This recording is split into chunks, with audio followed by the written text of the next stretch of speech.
The First Amendment. The 5 freedoms of the First Amendment include religion, speech, press, assembly, and petition. Religion. The First Amendment provides us with 2 very important clauses relating to religion.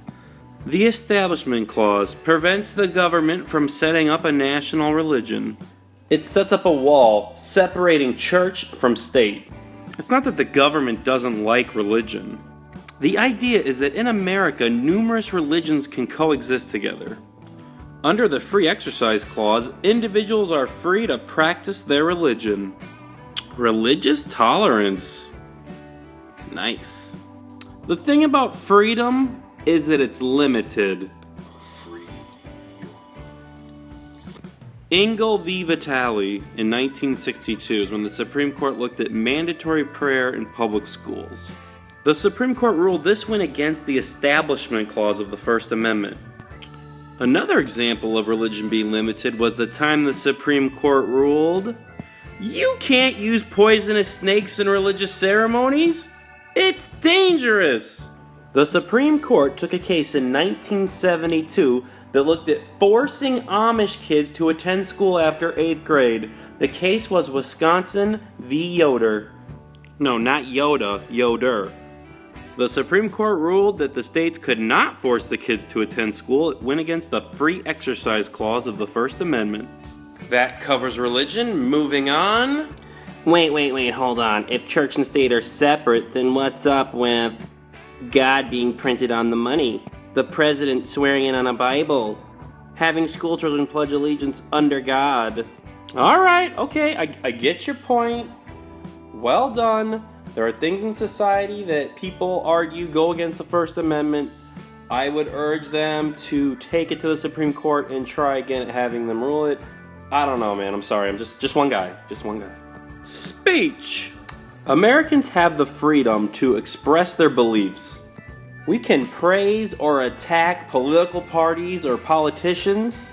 We can give our opinions regarding important policy issues in our society. This is really underappreciated by modern society.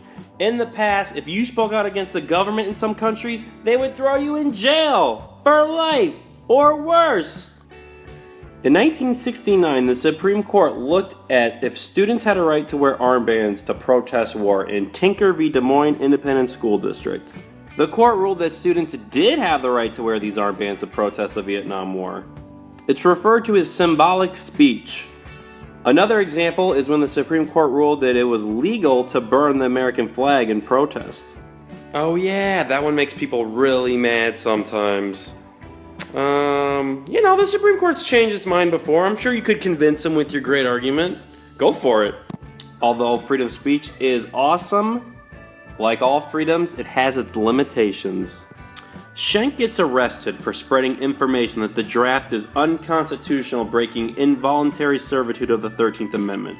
He's going to get arrested and put in jail, and he's going to appeal, and this is going to go all the way to the Supreme Court in 1919. The court ruled that speech creating clear and present danger is not protected by the First Amendment. The Supreme Court compares this action to yelling fire in a crowded theater. When there's a crowded building and people try to escape a fire, they get trampled to death. And that's the comparison the Supreme Court's making, that you cannot say whatever you want and then create a dangerous environment. Let's look at another example of the freedom of speech being limited by the government. Slander. Spoken lies. When you make a false spoken statement damaging to a person's reputation, it's not protected by the First Amendment. What if people made up lies I was a bad teacher and I got fired and I was eventually homeless?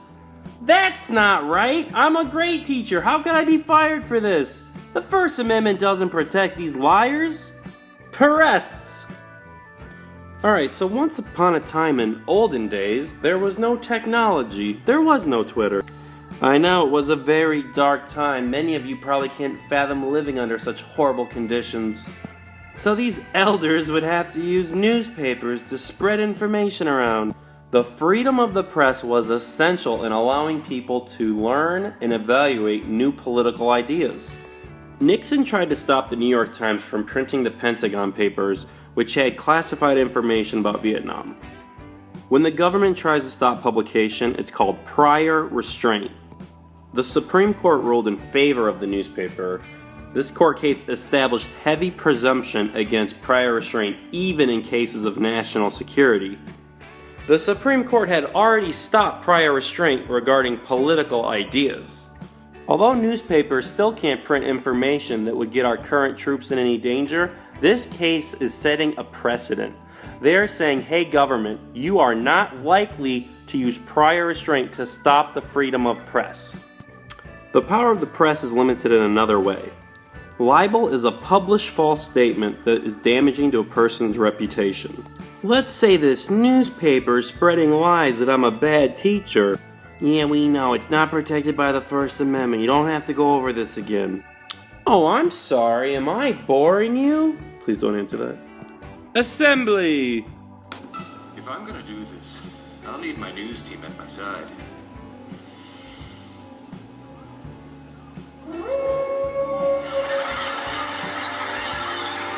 News team! Assemble!